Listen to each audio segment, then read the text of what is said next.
Hi, this is Robert Seigen. Today we're going to talk about SSH. This is for Professor Green, ISA 4220. And once again, my name is Robert Seigen. Um, what does SSH stand for? SSH actually stands for Secure Socket Shell. The creator of SSH is Tatu Yilon. Um, The first version of SSH appeared in 1995 by Tatu, a researcher from Helsinki University of Technology who founded the SSH Communication Security. Um, Over time, flaws were found in his first version of SSH, which is SSH1, and is now currently obsolete. The current set of secure shell protocols is SSH2, and that was adopted as a standard in 2006. It's not compatible with SSH1, and it uses a different key exchange and a stronger integrity check with that users message authentication codes to improve security. SSH is a network protocol that provides administrators with a secure way to access a remote computer. SSH also refers to a suite of utilities that implement the protocol.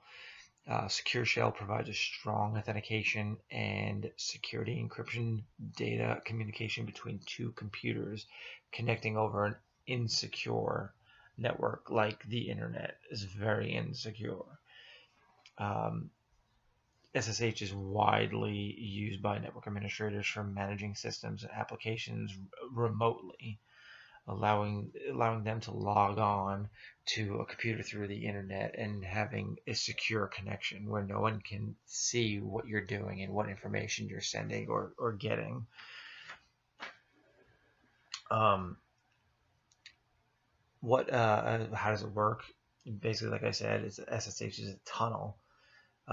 It can be used to transfer unencrypted traffic over a network through an encrypted channel. So like if you look at the picture on the right hand side right here, you have a client and you have a server, and you have your white tube, which is your encrypted tunnel, and your arrow going from TCP to TCP from the client to the server, and you have your unencrypted data going through a secured tunnel. And say you have somebody trying to sniff it and it can't because it's encrypted. What port does SSH use?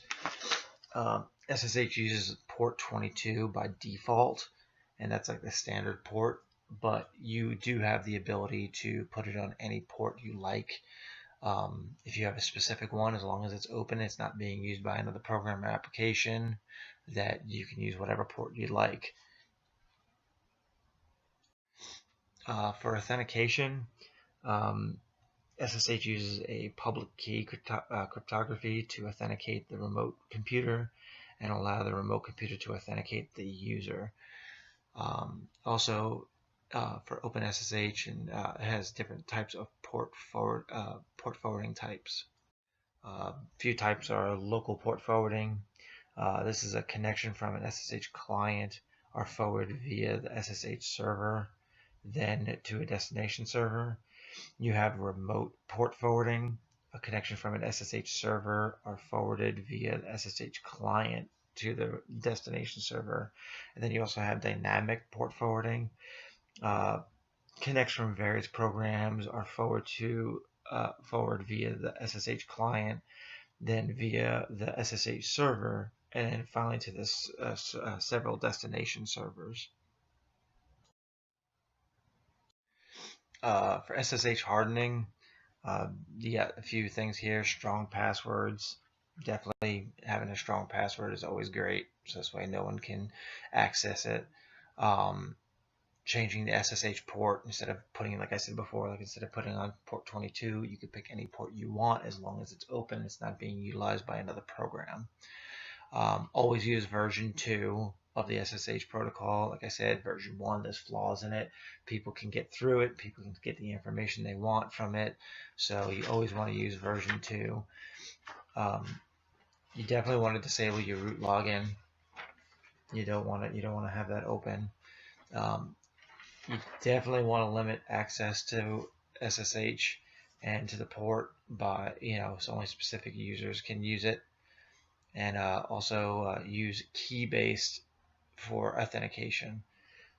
These are pretty standard hardening techniques when it comes to SSH, and this is something you definitely want to take into account when you are setting up a port to use SSH on.